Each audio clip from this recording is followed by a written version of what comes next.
issue, but how do you sum this one up overall? Well, what you just said, Allie, is I think a major reason we lost the game. All year long, we've been one of the better rebounding teams in the NBA. I give them credit. They rebound us by 10 on the glass, and they get 21 second chance points. And even when, like, in the fourth, we cut it to 5, get a stop, loose ball, offensive rebound, they scored, go on a 5-0 run.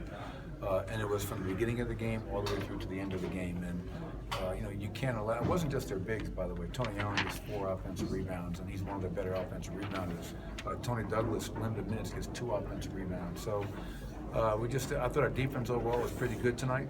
Give Conley and Gasol credit, and Zach Randolph, all 3 heck of great players. But we just didn't rebound the ball well enough, and that was a huge reason for the loss. Speaking of Connolly, how hard is it to guard someone like that can always exploit defenses no matter what you give him? He's obviously I don't think he's made the All-Star team, but I think in the eyes of all NBA head coaches, he is an All-Star. He's that good, and he's always under control. He runs his team, and he makes the right play. And he crushed us in that first half, hit 4 threes. Second half, obviously, we did a better job of guarding the 3 with him, but him and Gasol, I think probably in the NBA, the best point guard center combo in the league, and they proved it again tonight. Coach, down the stretch there in the fourth quarter, how much did Memphis' style of play come into play in terms of them grinding it out and playing a slower paced game? Yeah, well, we had 8 fast break points at halftime, and we finished the game with 8 fast break points. And the third quarter, our defense was terrific, but we were never able to exploit them in transition.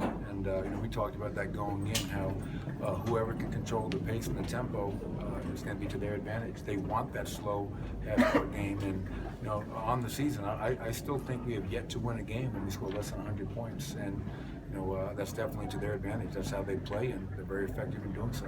Finally, for you, Jamal Murray, another tough shooting night for him. When he's going to have ups and downs like this his rookie year, what do you say to him to boost his confidence? Yeah, actually, I thought Sacramento and our last game against Brooklyn, he struggled to shoot. 0 for 6 and sack 4 of 13. But for him tonight, he goes 5 of 9 from the field, gets 4 rebounds. I liked Jamal tonight. I really did. I thought he was aggressive, looked to get to the basket, finished around the basket, and he was guarding an all NBA type point guard, Mike Conley at times. So it was a great learning experience. But he's just got to stay the course. You can't get too high, you can't get too low. He just turned 20 years old, and I think tonight was a good game for him actually. You guys were up 62-56 about midway through the third quarter, and there was about a 5-minute drought for you guys. Offensively, you don't have a lot of that kind of scoreless stretch. What did you see there? Was that more what they were doing, or? Yeah, well, I think you have to give them some credit. They're one of the better defensive teams in the NBA, so that was definitely a part of it. I thought we had some really good looks that didn't go down throughout the game, especially in the first half.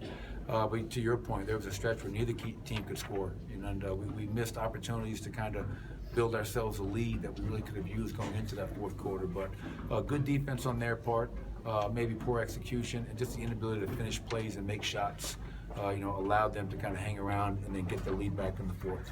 Coach, they are the epitome of toughness. Can you teach toughness? I don't know if you can teach it. I think it's somewhat of an intangible trait that you have. You can't watch film with a young man and say, "Hey, be Tony Allen." They have a style of play. They have that grit and grind mentality. They've had it with Lionel Hollins, Dave Yeager, and now David Fisdale, and they do a very good job of implementing their toughness into the game and their style of play, and that's why they're in the middle of a playoff race. I mean, they're a good team and they're well coached. What were your thoughts on Jokic's game tonight?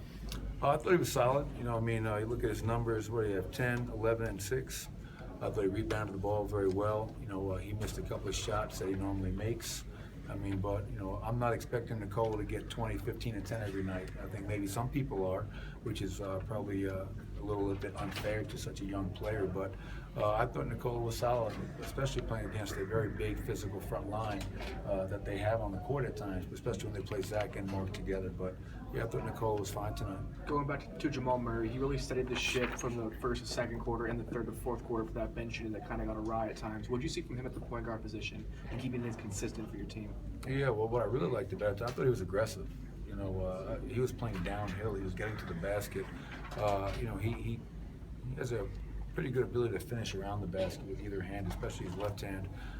But bouncing back after 2 poor games, I thought tonight he bounced back in the right direction. And he wasn't being passive out there. I don't want him to be passive. I want him to be an aggressive player. If you're open, shoot the ball, if not, make a play for your teammate. And then for him to get 4 rebounds as well, that's something that we always look at for our guards to do, and he did a good job of that tonight. Coach, Mike, I know you're preaching patience with Jokic. With that, in your experience, you have a young player who hasn't played a lot of minutes historically. Are you concerned maybe he has hit a little bit of a wall? Oh, I think all the players are hitting the wall. I mean, come on, we've played many games. We only have 23 games left to go in the season.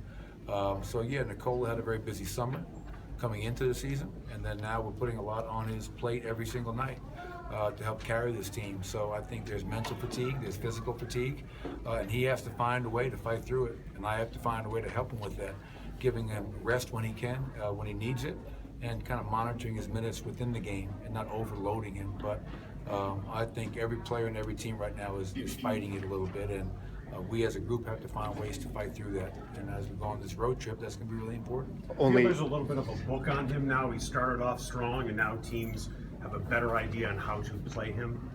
I mean, he's played really well for a long time. He's had 3 games now, where he's been okay.